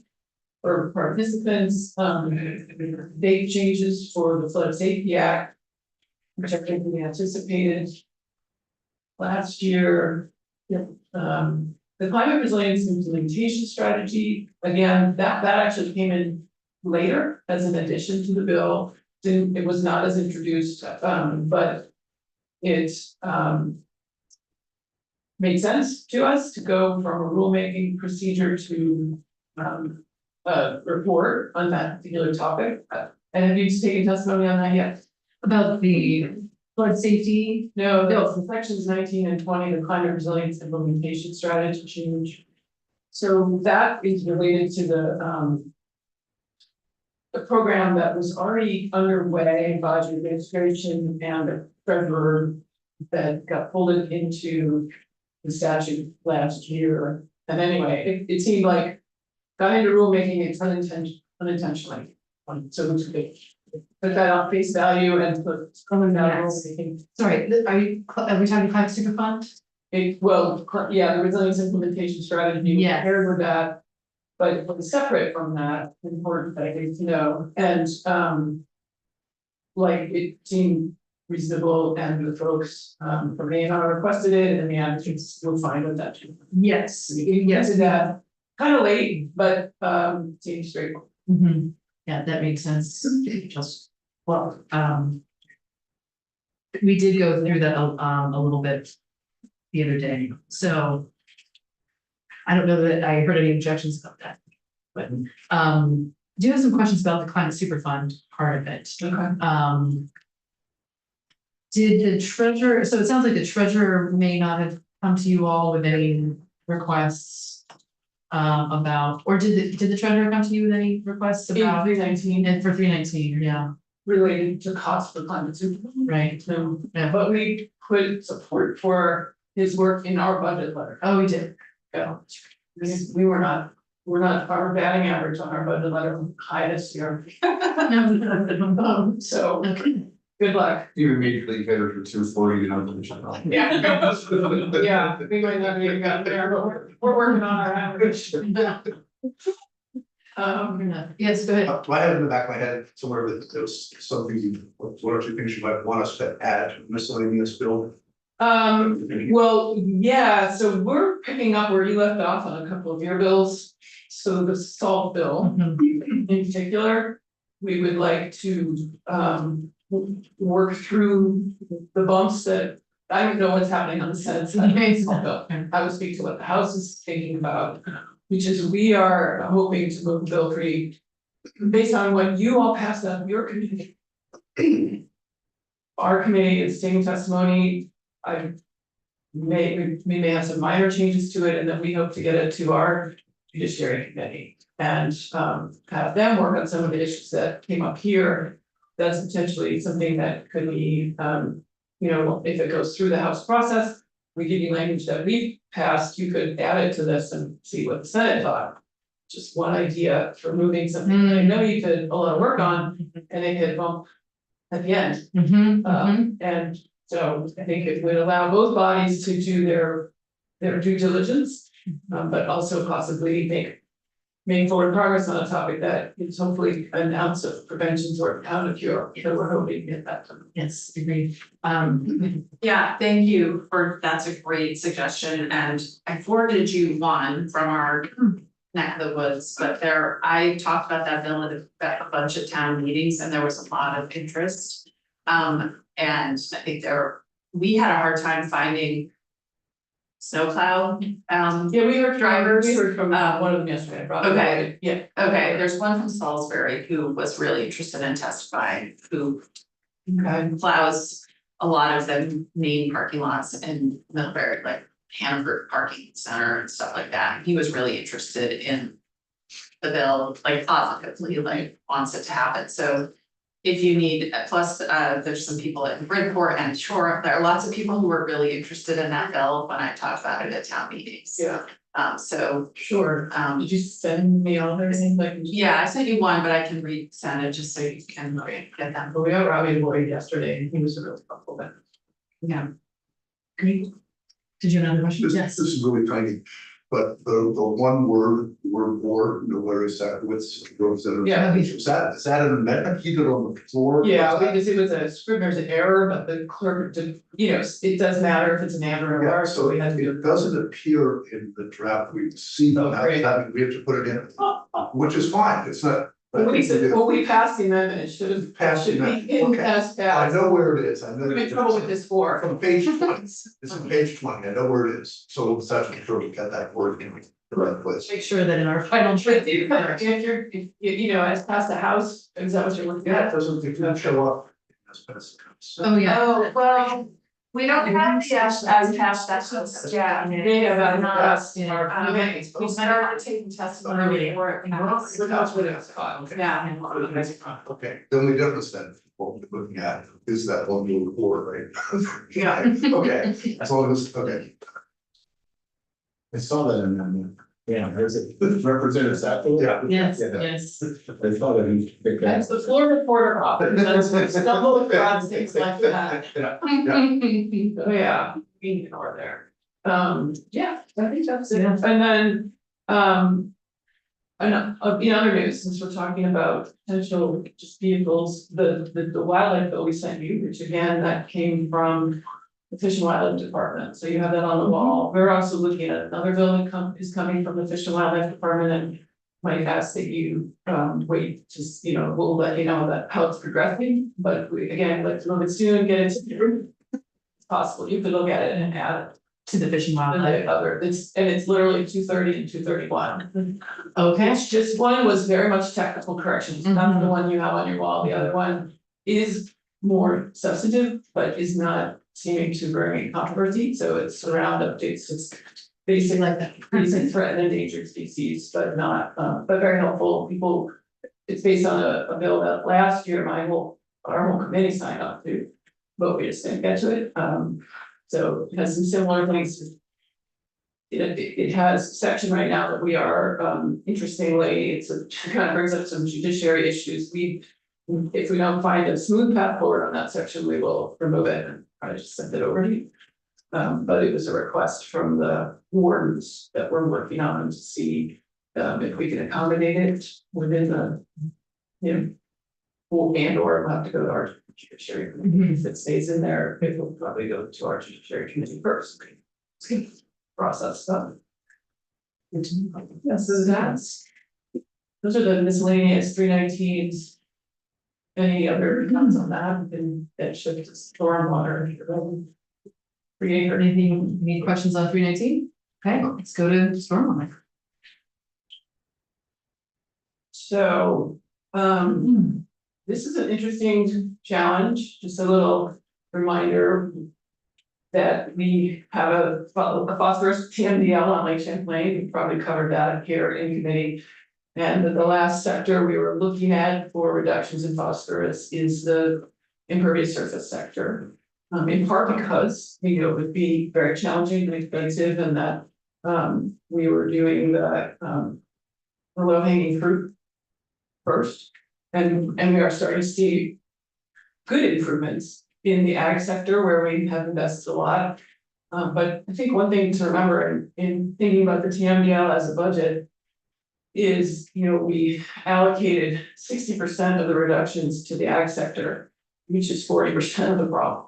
So I think when you just start looking at 3 acre, you're like, wow, why are we doing this? Very expensive, very cumbersome.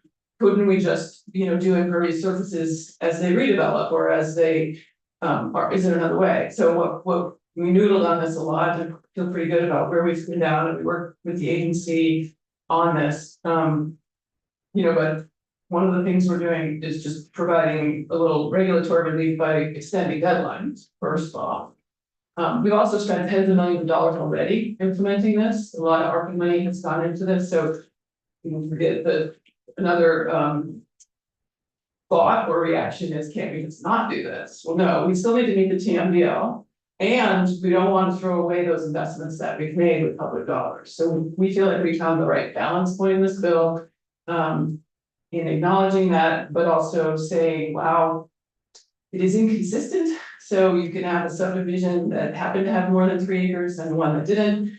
How do we make this more fair? So at the end of the day, what we're trying to do here is, again, extend the deadline. We're looking at, we can't actually commit the, you all know this, but we can't tell a future legislature what to do with their money, but we can make a recommendation, and we're making a recommendation to stay out of the fund. And by the way, important to know, we started with Senator Chenden's bill. When we started reading on this, we brought his language into our committee, looked at it in testimony, and so the framework is there from his work. And then we go to funding, but then we got to, is there another way for us to, well, we made clear what's already allowed in statutes for towns to engage in assisting property owners. This is important. So towns can already do this, and our town, Ruth and my town, has already done this. In Middlebury, we have just at town meeting, the select board created special use district. The voters of Middlebury voted, the whole town voted to say, yes, we can support this. The landowners said, yes, we want to engage in this. So there's a group of private businesses working with town government, town roads, private development to address the 3 acre. So I want to just think that's a really important piece to be clear on. That's already allowed in statute, and somehow we're doing it. We tried to make it easier for different types of towns, to understand and access that and make it happen by not. I think the change really that's important is, the whole town doesn't have to vote on it. The people who are affected by it need to vote on it. But at any rate, that's That's an important piece, is it supporting our towns and helping address greener. But the final piece that is interesting is a study, which I know legislatures do studies, but in this case, we really feel like this one will be helpful. How do you set up stormwater utilities at a scale to really address the issue in a cost-effective way? So that we can address the portion of the TMDL budget that needs to be addressed by impervious surface more equitably and hopefully more cost effectively. So that's the hope of standing up this, looking at what does the stormwater utility look like at the regional scale that could really address this issue, get at the real numbers in a way that is just want that. Next question, yes, go ahead. Yeah, so one thing that we got a lot of pushback on from the municipalities was this language about them assuming legal control. There's page 7, lines 15 and 16. Yeah, about, the municipality would assume legal control over the stormwater system.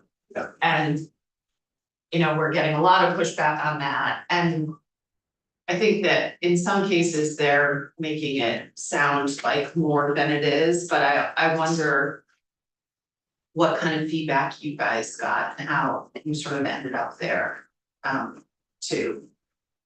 There's just a ton of concern about their liability if they do. I guess I would ask, with kind of all due respect to those towns with concerns about towns who are doing this. Yeah, Many towns, including our own. yeah. And getting not concerned about this, and I don't think it's because they think they can win do burden.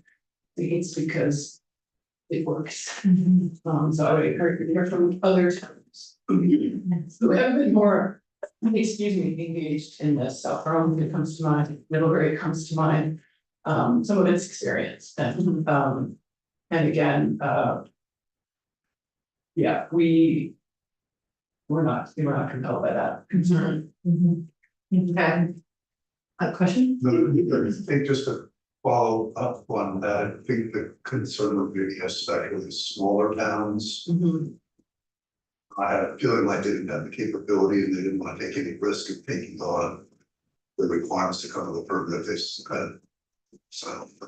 And then, even one of the quotes was the underlying protocol that goes away and we're stuck with it. So how did you, I heard your response as it relates to. Well, I guess like I said, it's not for every town necessarily, but I would say, talking that through with other towns and our legislative council and understanding what the current liabilities the towns take on already are.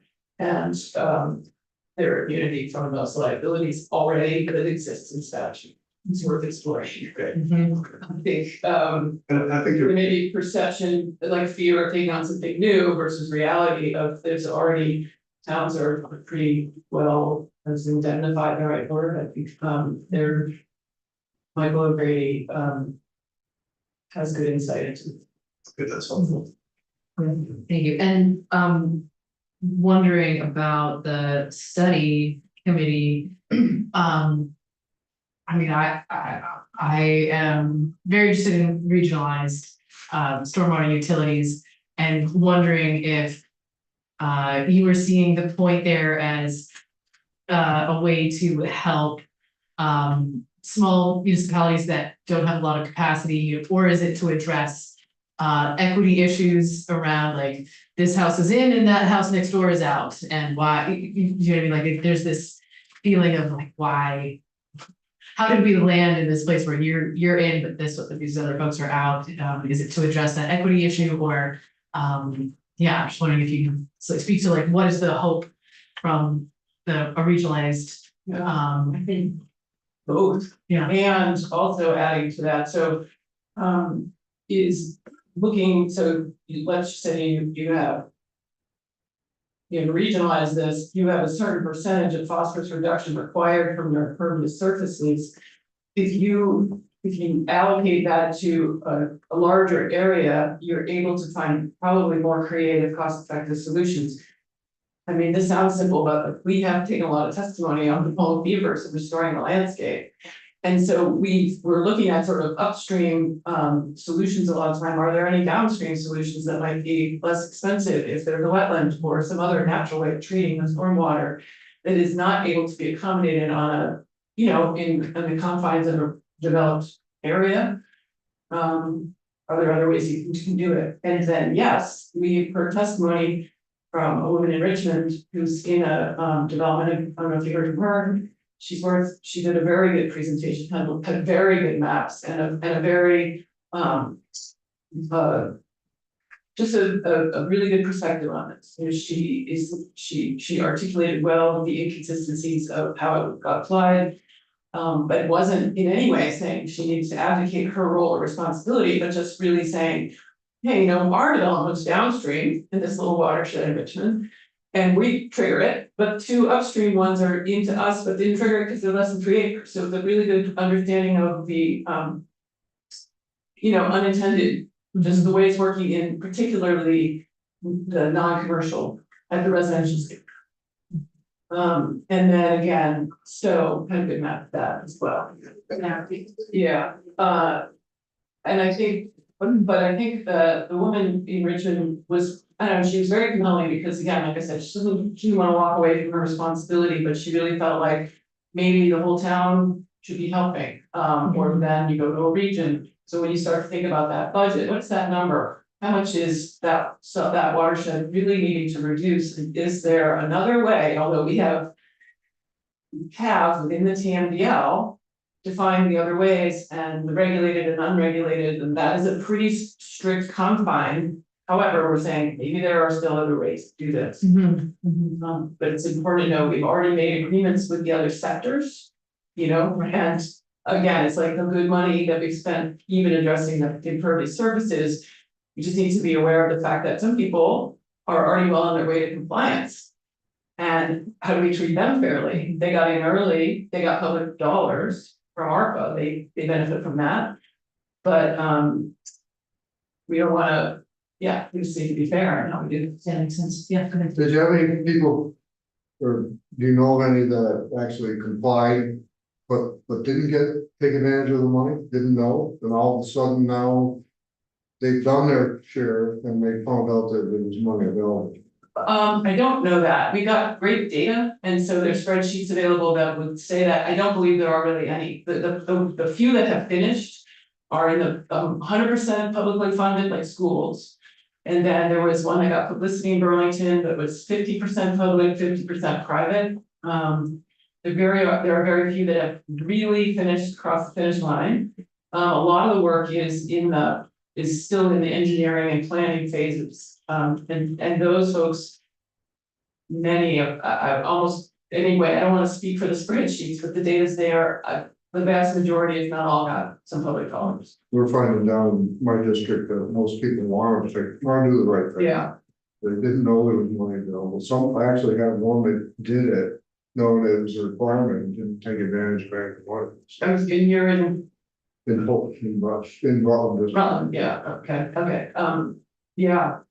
Right, so, anyway, I encourage you to do your due diligence, but I feel like we did, find it a balance point there. Yes. I have a question. This is just because I don't know, and this came up when we got testimony from Stowe about the natural means for doing it, and they were talking about using an existing wetland.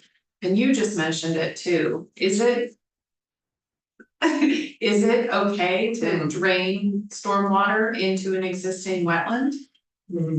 Okay, it happens all the time. No, I know, but to have that be By your design. plan by just one's plan by Good design. question. DEC said no. Did they? I asked. I was DEC. Okay, I'll ask them. So that confused me, like. You know, when is it allowable to use a wetland as part of an existing actual wetland, Right. not a person made Yeah, right, wetland? that makes sense. To use it as part of your system versus not. given what we're learning about the other things we're adding to our stormwater like salt. Exactly, yeah, that's what it made me think of. Too much water changes the habitat as well as starting. Yeah, especially if that water has salt or. Fluoride in it. Yeah, I think so, yeah. And interestingly, the testimony we took on the salt bill yesterday was that even the stormwater wetlands that do usually used to contain life. Are really being denuded or killed off in those because of the salt, so. Yeah. Okay, Obviously. yeah. Yes, we have so many meetings to do, so, thank you. Any other questions, for Chair Schulman? Okay, Thanks for having me. thank you. Oh, yeah. Just to kind of make sure we have this.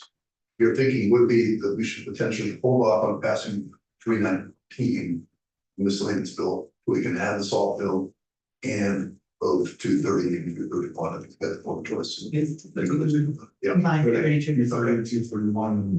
you just combine those, we wouldn't need to add them to this. Right. Oh, just combine them, don't have. Oh, yeah, no, we keep them separate, but I have issues get so Okay. separate, Yeah. I wouldn't Okay. make too much. Yeah, Yes. sounds great. And we'll see what your side says about salt and we'll, Yeah. go from there. We can send you something. Mhm. Great. Hey, amazing. Thank you so much. Okay. And just to preview next week a little bit, I think we are going to be taking a more of a deep dive into the stormwater bill. There's a lot of folks that want to testify, so we may have a day where we just hear from a huge volume of people that have wanted to testify on this. On the stormwater. On stormwater. And also anticipating that we'll take a crack at a budget letter.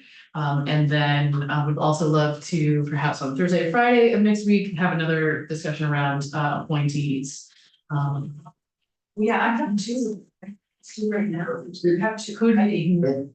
Shall we? Did I hear that like a whole pile of appointees showed up and they is slowly working our way? Yeah, you heard it from me, cause I was like, Did oh you my say god, that? 263, some of them are people we are. Oh, yes, we've They already were, done. okay. But some of them are new. We've got 4 or 5 more that haven't been signed.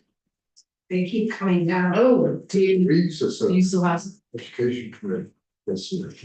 We have a little time, but if you're ready to go. Yeah, I have two that I can do. Are you ready to present some as well? I have two. Okay, amazing. Let's do it, yeah, so go Okay. ahead, yeah. All right, I have two that are new appointees to the Fish and Wildlife Board. They were appointed last August, so they have gone to a number of the meetings already. One of them is Linda Hook. She is the Essex County appointee. And the other is Beth Dimeling, and she is the Grand Isle County appointee. And I had conversations with both of them, and I think they are both what will be good appointees. I was very excited that they were both women. That board has traditionally been an all-male board or very much mostly male. Which board is it? Fish and Fish and Wildlife Board. So I was really pleased about that. Beth, Ms. Dimeling from Grand Isle, she has a really interesting background. She started as a research biologist studying fish. And then in her second part of her career became a horticulturalist. So she's now retired, but she has those two backgrounds and has a really interesting perspective. She used to fish, but isn't actively a angler now. But she has this great background in fish biology. She was worked in academia and for the government as a fish biologist. Science is awesome. Yeah, so she's great. I think she has a really good perspective. She said she was actually surprised at how controversial some things are. I think the panfish conversation that we were talking about, she was like, whoa. But I think she'll be great. And Linda also, I think, will be great. She lives in Essex County and works in New Hampshire. So a lot of people in Essex County work in New Hampshire. She worked in mostly human services, so she is not a biologist, but she has been a hunter and fish angler for on and off throughout her life. She also, I think, has a really good perspective of like, she's not coming in with any preconceived notions about things. She seemed very even keeled and chill, and also just one of those people that always just wants to do the right thing. So I thought they were both great. And what town is she from, this? That is a good question. Town.